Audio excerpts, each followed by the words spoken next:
बहू, क्या तुमने अपने मुंह में दही जमा रखा है?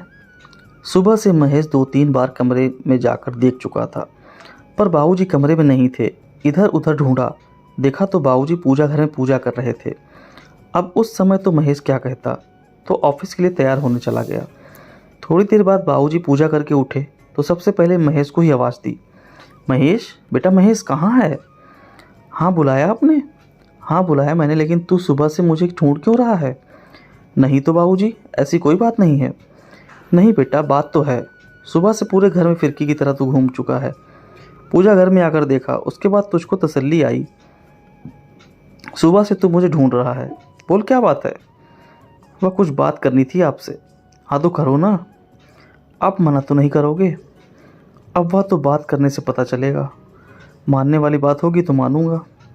इसलिए ज़्यादा पहेलियाँ मत बुझाओ और चुपचाप बोलो क्या काम है। बाबूजी, वो बाबूजी। अब बाबूजी बाबूजी ही करता रहेगा या बोलेगा भी? बाबूजी, ममता पूछ रही थी कि वह मायके जा सकती है क्या? क्यों? बहू ने मुंह में दही जमा रखा है जो तू पूछने आया है? नहीं बाबूजी, वो तो रसोई में काम कर रही थी, इसलिए मैं पूछने आ गया। ना, अभी ना भेजूं। उससे कह दे बड़ा महीना चल रहा है। गर्भावस्था में बड़े महीने में परेशानी होती है, इसलिए जब बड़ा महीना ख़त्म हो जाएगा उसके बाद भेज दूंगा। लेकिन अगर उसकी अपने माता पिता से मिलने की इच्छा है तो उन्हें यहीं बुला ले। ठीक है, जैसी आपकी मर्जी। अंदर कमरे में जाकर महेश ने ममता को बाबूजी से हुई सारी बातें बताई तो ममता भी खुश हो गई कि ठीक है, पीहर वाले तो आ सकते हैं, क्योंकि बाबूजी की तरह ही उसकी माँ भी तो इन सब बातों को मानती है। अभी 1 साल पहले ही तो ममता की शादी हुई है महेश से। परिवार में सिर्फ बाबूजी, ममता, महेश और एक छोटी ननद मधु है। बाबूजी का स्वभाव थोड़ा कड़क है, इसलिए ममता ज़्यादा कुछ कह नहीं पाती। बाबूजी से डरती भी है, इसलिए उसकी तरफ से महेश को ही बोलना पड़ता है। वह खुद आगे होकर कभी बाबूजी से कोई बात नहीं पूछती और ना ही कहती। और ममता की तरफ से महेश जब भी पूछता तो बाबूजी का हमेशा यही जवाब होता कि क्या बहू ने मुंह में दही जमा रखा है। वक्त यूं ही बीत रहा था। ममता को 7वां महीना चल रहा था। ममता को अगर कुछ भी खाने की इच्छा होती है तो वह महेश को ही बोलती और महेश वह सामान लेकर आ जाता था। आज सुबह से ही रिमझिम बारिश हो रही थी। बेमौसम बरसात थी। मौसम थोड़ा ठंडा हो चुका था। ममता की आज दही रोटी खाने की इच्छा हो रही थी, तो वह दही और रोटी लेने किचन की तरफ जा रही थी कि इतने में बाबूजी ने ममता को कह दिया था कि बेटा आज दही मत खाना, क्योंकि मौसम ठंडा हो चुका है, तुम्हारी तबीयत खराब हो सकती है। उस समय तो ममता ने सिर हिलाकर हाँ कर दिया, लेकिन अब कैसे बोले कि आज दही खाने की ही तो इच्छा हो रही है। वह मन मारकर चुपचाप अपने कमरे में आ गई। उसने महेश से कहा तो महेश ने भी मना कर दिया कि नहीं, इस मौसम में तुम दही रहने दो, तुम्हारी तबीयत बिगड़ जाएगी। अब तो हर तरफ से उम्मीद खत्म हो चुकी थी, इसलिए वह चुपचाप बैठ गई। पर जैसे जैसे वक्त बीत रहा था वैसे वैसे उसके दही खाने की इच्छा प्रबल होती जा रही थी। आखिर करे तो क्या करे। फिर उसने तय किया कि अभी शाम की चाय बनानी है।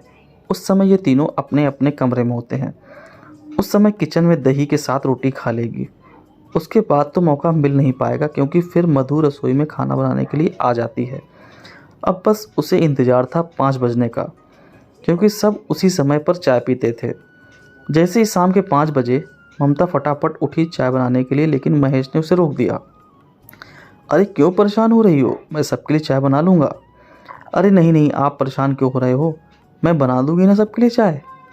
हद है यार, लोगों के पति मदद नहीं करते और आज मैं खुद कर रहा हूँ तो चाय बनाने के लिए लग रही है तुम्हें। रहने दो, तुम आराम करो, मैं बना दूँगा।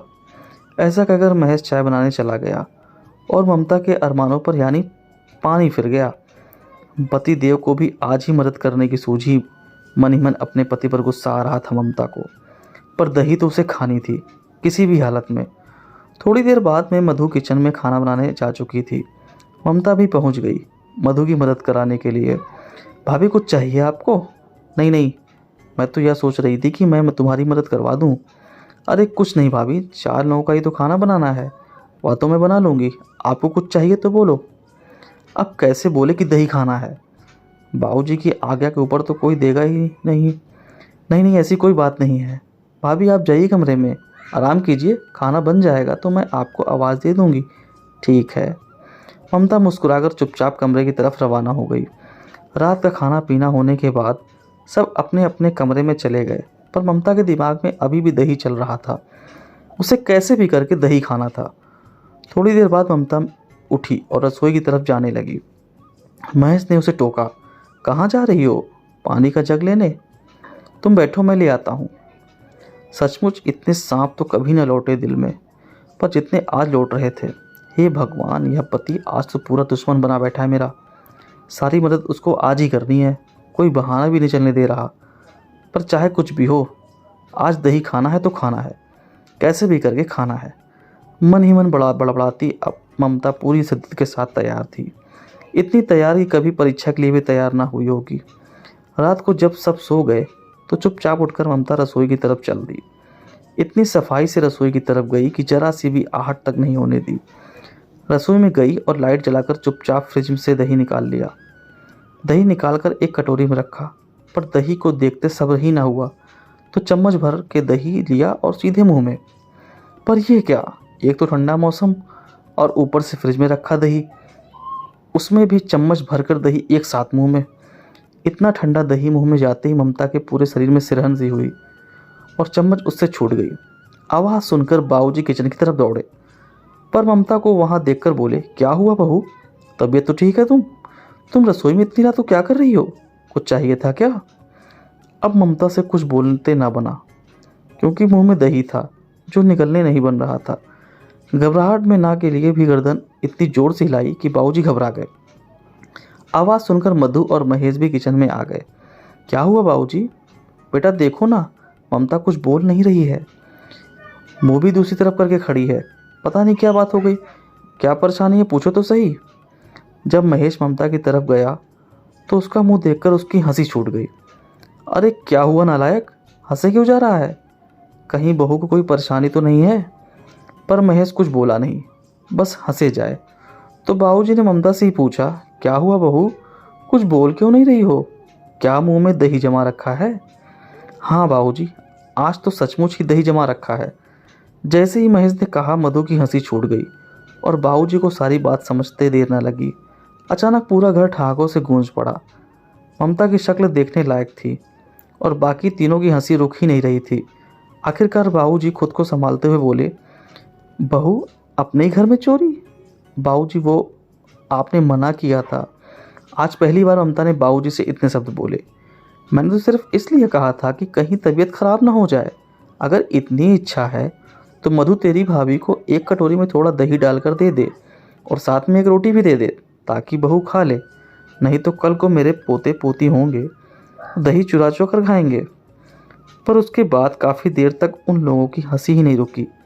आज इस बात को काफ़ी वक्त हो चुका है, पर जब भी बाबूजी कहते हैं बहू मुंह में दही जमा रखा है, तो अपने आप ही सबकी हंसी छूट जाती है।